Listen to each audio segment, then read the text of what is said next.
Muy buenas chicos. Como siempre ya les dije, en razonamiento verbal es poca la teoría, es más práctica. Ya saben que este documento va a estar en Classroom y esto va a ser en un formulario que ustedes tienen que resolver. Sobre este esquemita ya se va a explicar lo que es lo que está arriba, no hay mucho que decir. ¿Qué más? Sobre las actividades, ya, el tiempo. Ya tienen que ustedes ver el tiempo, pero les voy a indicar que esta tarea, este formulario va a ser hasta el otro miércoles, pero se cierra el miércoles a las 11:59 de la noche, ¿ya?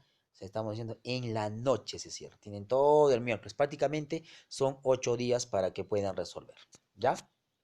Muy bien, entonces vamos a hacer un poco de teoría para que puedan resolver. Oraciones incompletas, como su nombre lo dice, es lo que falta, ¿no? Que tenemos que poner de acuerdo a las alternativas que nos den. Una oración incompleta es un sistema gramatical en el cual ha suprimido uno o más términos con la intención de medir la habilidad de los estudiantes. Poseen para organizar las ideas dentro de un contexto lingüístico. No olvidemos aquel precepto que dice, conociendo lo que tenemos, sabremos lo que nos falta. Conocer lo que tenemos significa saber distinguir las palabras claves que nos den idea del mensaje original del autor. Muy bien, tenemos que relacionar y también obviamente con el contexto que nos va a ayudar también, ¿no? Criterios de resolución. Vamos a ver qué criterios hay que tomar para saber, para poder resolver.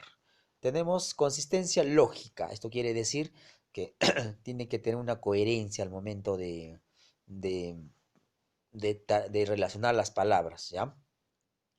Tenemos la solidez estructural de la oración, la cual se refleja en los vínculos coherentes y compatibles de sus elementos. Comprende dos aspectos. Sentido contextual se refiere a la plenitud y naturalidad del mensaje. Y otro, coherencia proposicional, se refiere a la compatibilidad de las proposiciones. Por último, perdón, tenemos siguiente, corrección gramatical. Entonces, ya nos dice la consistencia lógica, tiene que haber un sentido y tiene que haber una coherencia. Por ejemplo, tiene que haber esa concordancia que justamente nos dice acá también. Corrección gramatical es el uso concreto del idioma. Se logra con la observancia de las normas básicas de la gramática. Abordan dos aspectos. Tenemos concordancia gramatical, aluden a la armonía entre la categoría y sus accidentes. Esto quiere decir, por ejemplo, si yo tengo, a ver, digo, la tortuga. Está relacionado, uno está en el artículo, el determinante está en femenino y también el sustantivo en femenino. Porque si digo el tortuga, no, aunque hemos visto sustantivos epícenos, ¿no es cierto? Si quiero saber si es masculino o femenino, si es macho o hembra, entonces solo le pongo un adjetivo más. La tortuga, macho, o la tortuga, hembra. Otro ejemplo, entonces, a ver, por ejemplo, el perro ya, el perro.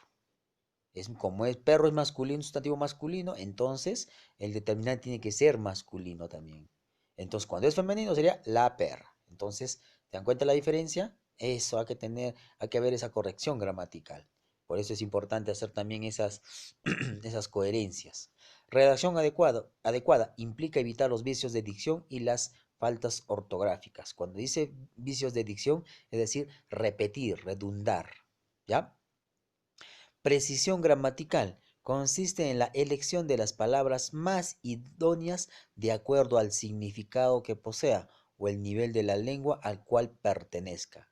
Supone estos dos aspectos más. Tenemos propiedad del término, significa de mayor exactitud de la palabra elegida. Es decir, que hay palabras, hay sinónimos, ¿no es cierto? Pero tenemos, por eso nos dice hace rato, nos dijo el contexto lingüístico, tenemos que ver con cuál palabra es más precisa, es la que debemos utilizar, la que es correcta. Obviamente las demás pueden ser, pero ¿cuál sería mejor? ¿Ya? Entre todas esas palabras que son similares, pero una de ellas es mejor. tendríamos que utilizar para que se vea bien también el diálogo o en este caso la oración, ¿ya? Estilo del autor, nivel lingüístico o modo de expresión. Entonces, cuando hablamos estilo del autor, por ejemplo, tal vez es una oración donde estén citando a un joven que está hablando jergas. Entonces, entre las alternativas tenemos jergas, entonces tienes que utilizar la jerga, pues no tendrías que utilizar una palabra, por ejemplo, a ver, bien rebuscada en el diccionario, ¿no es cierto? ¿Listo? A eso hace referencia. Ahora vamos a ver entonces método de resolución. El método de resolución nos dice analizar el enunciado con el fin de identificar los rasgos verbales, ¿sí? Los verbos. En base a los rasgos verbales, deducir los términos faltantes para descubrir el pensamiento que se nos quiere transmitir. Porque los verbos, ¿qué nos da? Acción, tiempo, persona, aspecto. Por eso tenemos que ceñirlos en el verbo. Ah, el verbo nos habla de cierta persona, ya, perfecto. Nos habla de cierto tiempo, perfecto, de aspecto y de modo indicativo, puede ser el modo indicativo, el modo, el modo imperativo o el modo subjuntivo. El subjuntivo es el de deseo, ¿no es cierto? El indicativo es el que está ahí, como dice su nombre, está indicando, está dando a conocer. Y el imperativo es, como dice también su nombre, es de mandato. ¿Ya? Por eso hay que saber esos verbos para que podamos también desarrollar y resolver bien las preguntas. Elegir aquella alternativa que le otorgue coherencia plena a la oración. Ya arriba nos ha explicado, ¿no? Muy bien, ejemplos entonces. Vamos a ver con un ejemplo. Se sentía abrumado por el peso de tantas deudas. Nos da toda esa oración. Entonces nos dice, ¿qué término podríamos suprimir para que se convierta en una oración incompleta?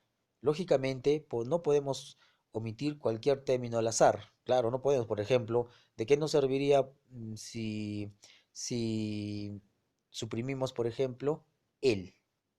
Se sentía abrumado por peso de tantas deudas. Y están las alternativas. La, el, ¿qué más? Pues no, lo, las. Es obvio, te dice ahí, ¿no? Es muy fácil. Para niños de primaria sería, entonces ya están en secundaria. Acá tendría que ser algo que tenga más dificultad. Entonces, dice, sino aquel que se desprenda del análisis de los otros términos. Claro, por eso se hacen estos ejercicios, para que nosotros podamos tener esa habilidad de poder buscar palabras, de tratar de buscar términos adecuados, porque si pongo, como les dije el ejemplo, saco él, no te ayuda, no les va a ayudar a nada en hacer ejercicios mentales. Entonces, ¿qué pasaría si, por ejemplo, omitimos el término abrumado? Tendríamos en la siguiente estructura. Se sentía un espacio por el peso de tantas deudas. Ante este ejercicio cabe preguntar, ¿cómo se siente la persona frente al peso de numerosas deudas? Ahí nos pregunta, entonces, ¿cómo se sentiría esa persona de tantas deudas? Uno puede ser preocupado, puede ser cabizbajo, taciturno, melancólico, lloroso también puede ser. Debería sentirse gravemente preocupado, bueno, ya les dice ahí, es decir, abrumado por dicha situación adversa. Claro, acá ya nos ha dicho la respuesta, pero tenemos también en nuestras alternativas, lo que vamos a hacer, tenemos que ver cómo resolver. ¿Listo? Recuerden que tenemos que tener en cuenta siempre el verbo. Y acá tienen, como siempre, tienen la primera resuelta. Nos dice que es la A, por ejemplo. Ustedes tienen que ver. Ojo, correr es un verboide, no es un verbo, ¿ya? No es un verbo. Todas las palabras terminadas en ar, ir son verboides, es decir, casi verbos, no son verbos. Verbos son cuando están conjugados. Por ejemplo, el correr. Yo digo, yo corro, él corre, tú corres. Eso, ¿ya? Muy bien, chicos. Eso es todo. Como ya saben, esto va a estar en el formulario. Ya les indiqué a qué hora se cierra. Chau, chau. Cuídense.